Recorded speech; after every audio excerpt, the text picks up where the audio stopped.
Okay, let's get through the kitchen here. And yeah, this is probably something we'll open up a bit later. So if you knife this bunker, you can actually hear voices from the transit characters as well. But I don't think it's like Call of the Dead where there's a whole Easter egg based around freeing them. Freeing them from their bunker. But it's pretty cool. I don't think there's any major Easter egg in this map that anyone's found yet, at least. There's just a lot of mysterious stuff going on and messages. Cool. So this is probably the best place to run trains right here in the entire map, especially in solo. Let's get rid of these zombies. It's not super easy like, say, the Ascension lander at Flopper, or even transit out near the farm bus stop. But it's yeah, it's definitely doable. You just have to always be looking for where the zombies are coming from, and you'll have to like change direction and stuff like that on occasion.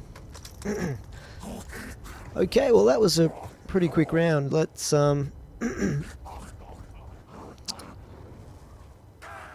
let's maybe go see if we've got another perk or whatnot that I've missed. I'll open this top area up here, and this was just the quick revive there. I'll just have a look in here and see if there's anything. I know there's a perk machine location up in the top level, but there's nothing there at the moment, and we've just got Pack-a-Punch Speedy down here.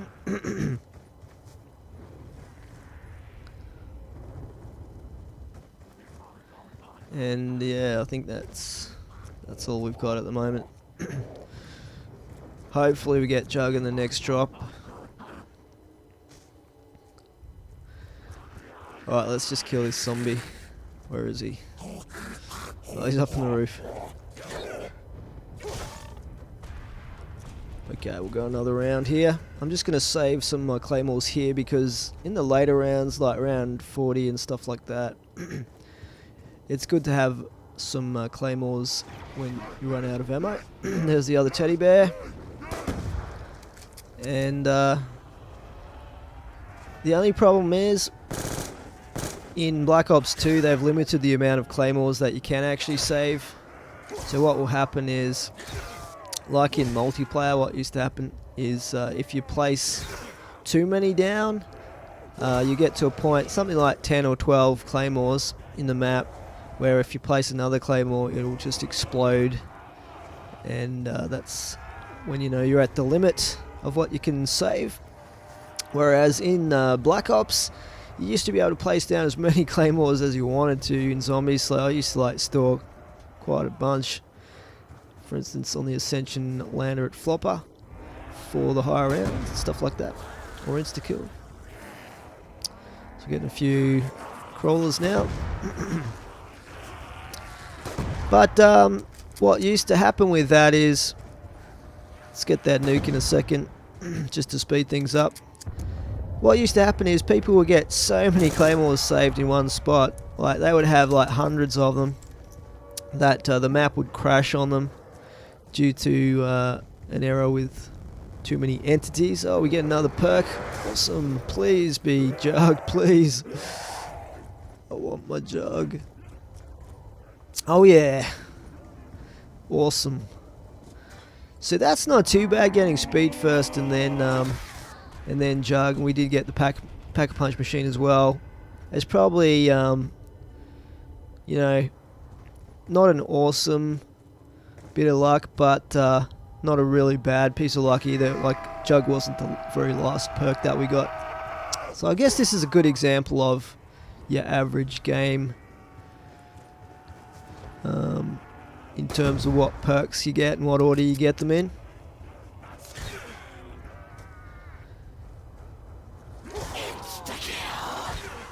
Nice. Let's chuck a few Semtex.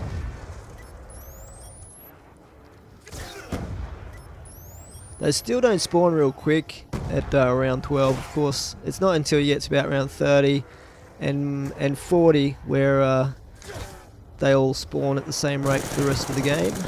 Maximum spawn rate, I call it. And that actually makes it a lot easier and more predictable. Let's hit that nuke as well.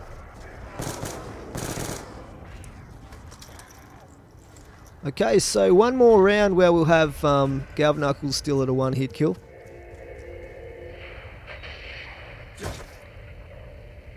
Okay, what's this message?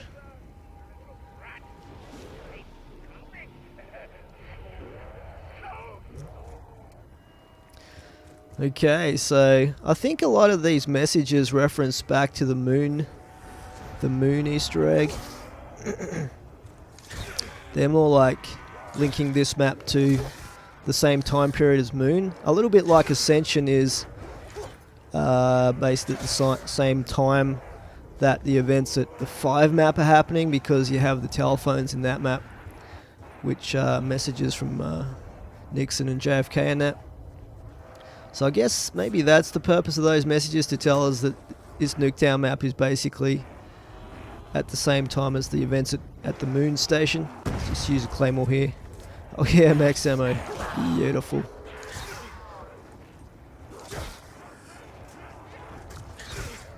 And yeah, I think the messages keep coming every now and then in this map until about round 25 or something like that. It would be cool if there was some messages that you didn't get to about round 100 or something like that, to reward the really good players. But Treyarch seem to aim their maps at the moderate level players, if that makes sense.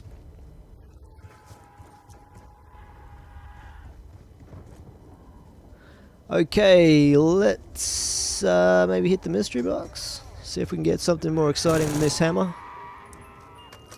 I'll just have a couple of hits, and then what I'll do is I'll pack a punch this. What drop have we got there? We've got the fire sale. I've never seen a drop there worth paying the, I think it's 3,000 points to open that door. I mean, you know, you might get a maximum of 2, maybe even 3 hits out of the mystery box off a fire sale, and that's like, it's still going to be cheaper for you just to hit it normally than buying the 3,000 point door. And double points, I'm not sure you would, unless you were at a really high round where the zombies spawning quickly or something like that. I'm not sure you would get your money back off a double points drop either. Insta-kill, you'd have to be super desperate, and you're not going to be going in a tiny little room where you can get trapped in a situation like that. Okay, we got the sledgehammer! Yeah! We might double pack punch this a little bit later and see if we can get a cool sight for it. Yeah, and I haven't actually seen a max ammo drop in that little room either, although there may be one.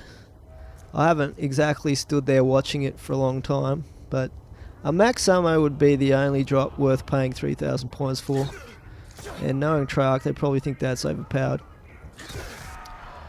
Alright, well, Galvaknuckles are no longer a one-hit kill now, so it's a 2-hit kill for a little bit. Let's just stick these extra Claymores down, but we'll head into round 14 here. How awesome though is that like environment outside the map with the like wasteland with the mini flame tornadoes and stuff like that. It just looks amazing, really amazing.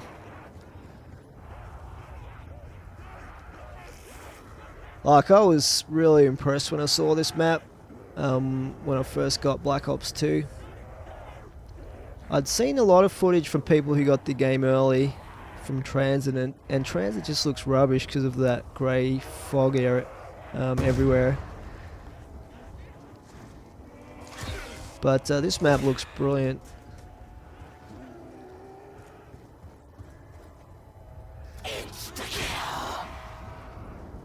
But yeah, I just I think Treyarch, like, they haven't really put a foot wrong from World at War to Black Ops in terms of their new maps, and every single map, in my opinion, has been an improvement or has brought something really cool to the table from the last map, and usually each map has been better than the one before it.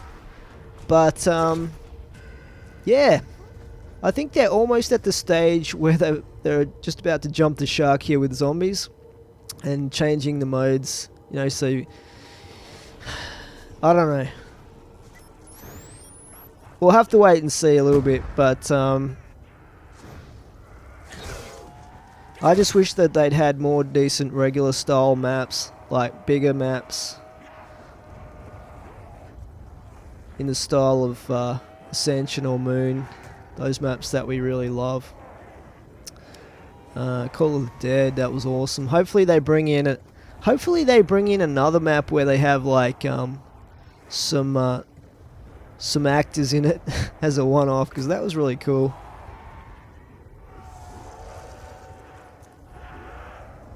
Okay, we're just about ready to kill these zombies off. It's like a couple of rounds from Mustang and Sally now, I think, so we don't get loads of crawlers.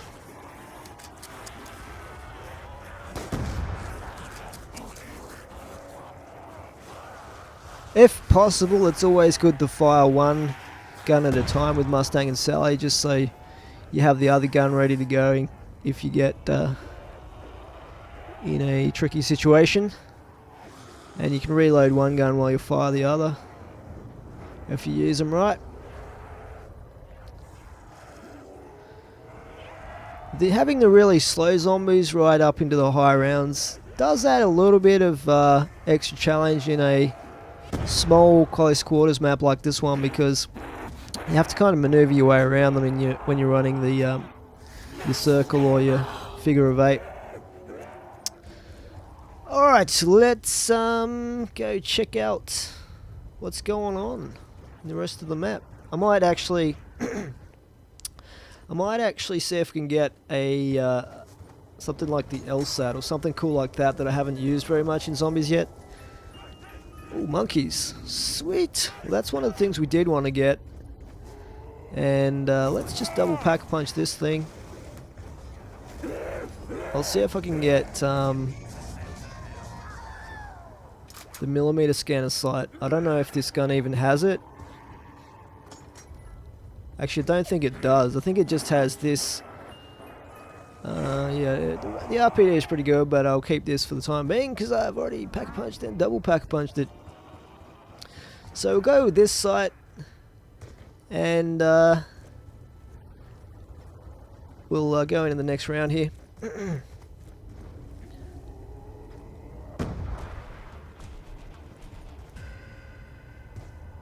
Cool. Okay, round 16, here we go. We're halfway to round 30.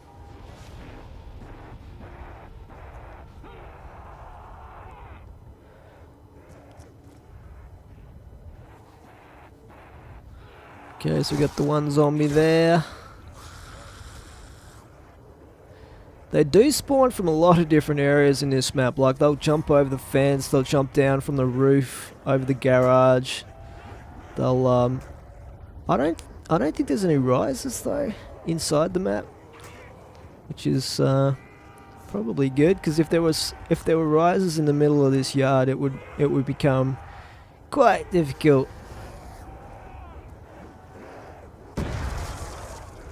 So Claymores are still super effective, which is awesome. And we get a nuke. Yeah.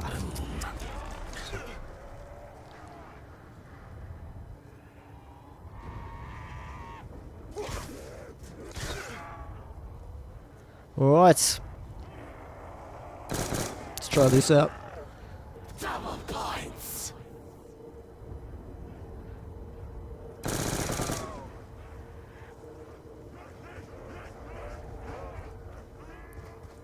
The other thing that's a little bit different in the transit zombies, at least, is this being able to collect and build equipment.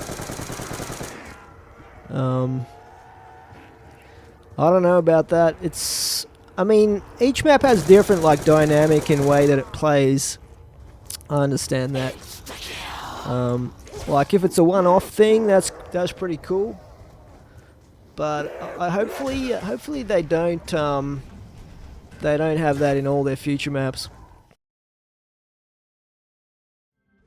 Mr. Monkey just wanted to play.